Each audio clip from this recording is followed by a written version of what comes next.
गुंडांशी दुश्मनी म्हणजे स्मशानात जाण्याकरिता घातलेल्या पायघड्या असं म्हणतात। कुख्यात गुंड वरदराजन मुदलियार दाऊद अमर नाईक यांचं नाव घेतलं की असंख्य जण चळाचळा कापत असतात, परंतु त्यांच्यासह असंख्य गुंडांच्या धमक्यांना केराची टोपली दाखवून आपल्याला हवं तेच करणारा एक मराठी अधिकारी महाराष्ट्रात होऊन गेला।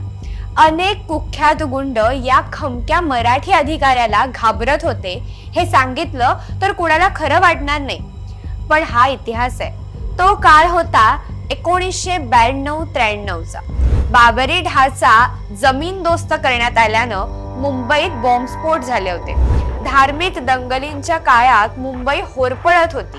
सर्वत्र जाळपोळ आणि सुनसान रस्ते असं चित्र दिसत होतं। एक प्रकारे केवळ मुंबईवर नव्हे तर राज्यावरच दाऊदच्या नावाचा दबदबा होता। त्यामुळे पोलीस देखील दाऊद नाव उच्चारले की दबकून असत। अशा परिस्थितीत मुंबई महापालिकेत कार्यरत असणाऱ्या एका मराठी अधिकाऱ्यानं थेट दाऊदशी पंगा घेण्याचं धाडस केलं। या अधिकाऱ्याला स्वतःचं घर नसल्यानं त्यानं महापालिकेची नोकरी स्वीकारलेली। रस्त्यात त्याला कोणी पाहिलं तर हा अधिकारी एकापेक्षा एक कुख्यात गुंडांसमवेत 2 हात करण्याचे धाडस करेल असं कुणालाही वाटलं नसतं। साधी पॅन्ट शर्ट घालून मनपाची गाडी घेत आणि बुलडोजर घेऊन तो जेव्हा मनपातून निघत असे त्यावेळी अनेकांना धडकी भरत असे। उत्तर प्रदेशाचे मुख्यमंत्री योगी आदित्यनाथ यांनी असंख्य बेकायदा अतिक्रमण पार पाडल्यानं त्यांची ओळख सध्या बुलडोजर बाबा अशी झाली आहे। परंतु 1990च्या काळात महाराष्ट्रात एका मराठी अधिकाऱ्यानं बुलडोजर बाबा होण्याचा मान पटकावलाय। असंख्य अनधिकृत बांधकामे या अधिकाऱ्यानं जमीनदोस्त केली, परंतु त्याचं कौतुक करण्याऐवजी त्यांना सरकारकडून बक्षीस मिळालं ते बदल्या आणि निलंबनाच्या कारवाईचं। तर कोण होता हा अधिकारी?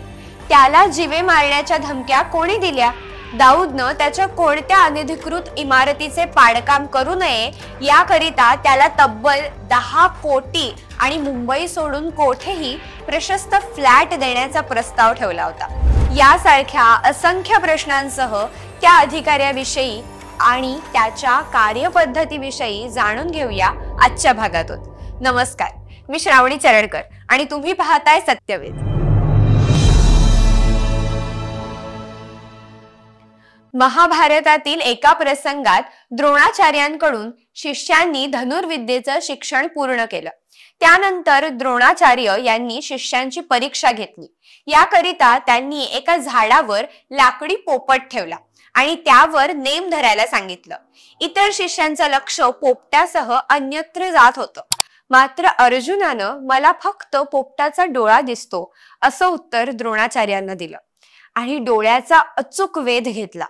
तसंच मुंबई महापालिकेत उपायुक्त म्हणून कार्यरत असणाऱ्या या अधिकाऱ्याला शहरातील केवळ अनधिकृत बांधकामं दिसत होती आणि ती जमीनदोस्त करणं एवढंच त्याचं ध्येय होतं। नियमबाह्य बांधकामं करणाऱ्यांच्या उरात धडकी भरवणाऱ्या या खमक्या अधिकाऱ्याचं नाव होतं गोविंद राघव उर्फ गो रा खैरनार।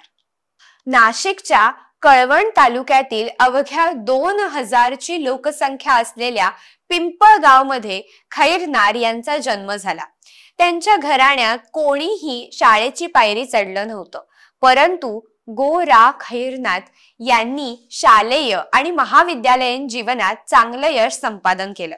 कालांतरानं ते राज्य लोकसेवा आयोगाची परीक्षा उत्तीर्ण झाले। मुंबईत आले, पण घर नव्हतं, म्हणून त्यांनी महापालिकेच्या नोकरीत घर मिळतं असं ऐकलं होतं। मग ते शासकीय नोकरी सोडून महापालिकेच्या नोकरीत दाखल झाले। 1976 साली ते BMC वॉर्ड ऑफिसर बनले आणि तिथूनच त्यांनी अनधिकृत बांधकामापासून ते फेरीवाले आणि अनेक अवैध धंद्यांवर कारवाई करायला सुरुवात केली।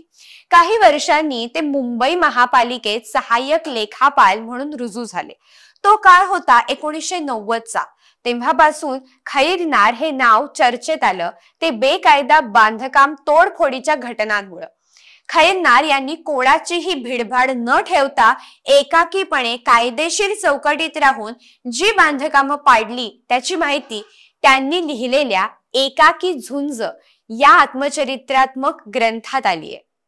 गुंड असो की श्रीमंत असा भेदभाव खैरनार करीत नसत। त्यांनी आता कुख्यात गुंडांच्या इमारतींना टार्गेट केलं होतं। त्यांच्या निशाण्यावर होता दाऊद।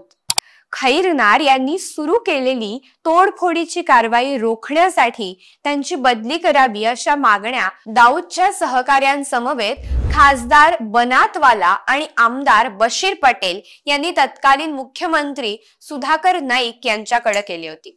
याकरिता दाऊदनं 5 कोटी रुपये देण्याचं मान्य केलं होतं, परंतु नाईक यांनी खैरनार यांची बदली देखील केली नाही आणि कारवाई देखील थांबवली नाही। दरम्यान खैरनार यांनी दाऊदची मुंबई येथे असलेली बेकायदा मेहजबीन ही इमारत पाडायची तयारी सुरू केली।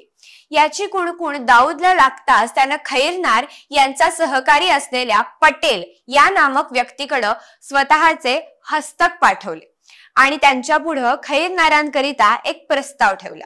त्यानुसार खैरनारांनी त्यांच्या नोकरीचा राजीनामा द्यावा आणि मुंबई सोडून निघून जावं।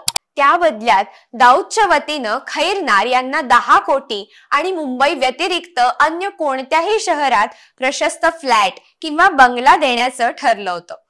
10 कोटींची रक्कम ठरली असली तरी वाटेल तेवढे पैसे द्या, पण खैरनारांना पदावरून हटवा असे दाऊदचे निर्देश होते। परंतु हा प्रस्ताव खैरनार यांनी धुडकावला। भेंडी बाजार येथे असणाऱ्या मेहजबीन या इमारतीचा मूळ मालक कादरी म्हणून होता, त्यामुळे त्या इमारतीला कादरी इमारत म्हणून ओळखण्यात येत होतं। 1992 साली ही इमारत दाऊदनं पत्नीच्या नावानं विकत घेतली। काही महिन्यांनी दाऊदनं पूर्ण इमारतच पाडली। तेथील भाडेकरूंना प्रत्येकी 4 लाख रुपये देऊन रफादफा केलं आणि तिथेच नवीन इमारत उभारली। इमारतीत अधिक एक माळ्यासह वरती तरण तलावाची सुविधा करण्यात आली होती। कोसळलेल्या जागेसह सर्व असलेल्या नसलेल्या खुल्या जागेवर बांधकाम उभं राहिलं। इमारतीचा दर्शनी भाग उच्च दर्जाच्या बेल्जियम काचांनी सुशोभित करण्यात आला होता। जमिनीला सर्वत्र संगमरवर लावण्यात आलं होतं। या इमारतीपासून काही अंतरावरच दाऊदचा अड्डा होता। खैरनार हिला पाडणार होते, परंतु डिसेंबरला उसळलेल्या दंग्यामुळे हे काम मागं पडलं। इमारत पाडू नये यासाठी दाऊदच्या पत्नीनं न्यायालयात धाव घेतली, परंतु त्यांना यश आलं नाही। अखेर इमारत पाडण्याचे निश्चित झाले। दाऊदच्या मालकीचं बांधकाम असल्यानं पोलीस अत्यंत दक्ष होते। इमारत पाडण्यापूर्वी 500 पोलिसांच्या ताफ्यानं परिसराला वेढा घातला। BSFचा फौज फाटा तैनात करण्यात आला। गुन्हेगारीचे बादशहा असलेल्या दाऊदची इमारत जमीनदोस्त झालेली प्रत्यक्ष पाहण्यासाठी नागरिकांनी इमारत पाडल्यानंतर काही महिने परिसरात गर्दी केली होती। याच कारवाईनं दाऊद पुरता हादरून गेला। 1993च्या बॉम्बस्फोटानंतर एका बाजूला पोलिसांचा ससेमिरा आणि दुसऱ्या बाजूला अवैध बांधकामांवर पडत असलेला खैरनारांचा हातोडा, यामुळे दाऊदला मुंबईत राहणं कठीण झालं होतं। तसं म्हटलं तर असंख्य मुर्दे पाडणाऱ्या दाऊदला खैरनाराचा गेम करणं म्हणजे डाव्या हातचा खेळ होता, परंतु खमक्या मराठी अधिकाऱ्याला हात लावायची त्याची हिंमत झाली नाही। बहुधा त्यामुळेच दाऊदनं दुबई मार्गे पाकिस्तानाला धूम ठोकली। गोरा खैरनार यांनी करोडो रुपयांच्या आमिषाला लाथ मारल्यानं असंख्य बेकायदा बांधकामं पाडली गेली। समाजात असंख्य भ्रष्टाचारी अधिकाऱ्यांचा बोलबाला झालेला असताना असा एखादाच प्रामाणिकपणे आणि कायद्याच्या चौकटीत राहून काम करणाऱ्या अधिकाऱ्याचं नाव इतिहासात अजरामर होतं। त्यातीलच एक नाव म्हणजे गोरा खैरनार। हा विषय तुम्हाला कसा वाटला हे नक्की कमेंट बॉक्स मध्ये कळवा आणि सत्यवेद YouTube चॅनलला सबस्क्राइब करायला विसरू नका। धन्यवाद।